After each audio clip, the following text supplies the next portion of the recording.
Israel বলছে আল আকসা আমার চাই, তবে আমি আপনাদেরকে বলছি ইসরায়েল দখল করবে আল আকসা খুব তাড়াতাড়ি, ওটাকে ভেঙেও ফেলাবে এবং ওখানে টেম্পল তৈরি হবে দাজ্জালের আমন্ত্রণে।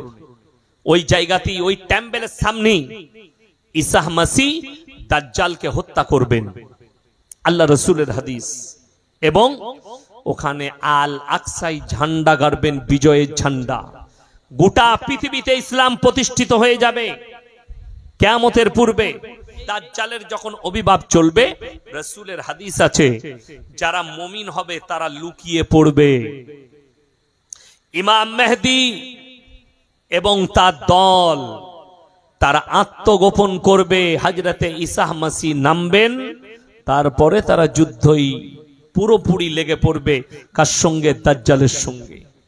কিয়ামতের পূর্বে 20 কোটি মুসলমানের প্রাণহানি হবে। ইমাম মেহেদী আসার পূর্বে 20 কোটি মুসলমানের প্রাণহানি হবে। আপনি হিসেব করুন তার মধ্যে আপনার নম্বরটা আছে কিনা, তার মধ্যে আপনার পরিবারটা আছে কিনা। 20 কোটি মুসলমানের প্রাণহানি হবে। মুসান্নাব ইবনে আবু শাইবার হাদিস, রাসূল বললেন, হে আমার সাহাবীরা শোনো, গোটা পৃথিবীর যতগুলো মসজিদ আছে সব নামাজিতে ভর্তি হয়ে যাবে। সাহাবীরা সুবহানাল্লাহ বললেন।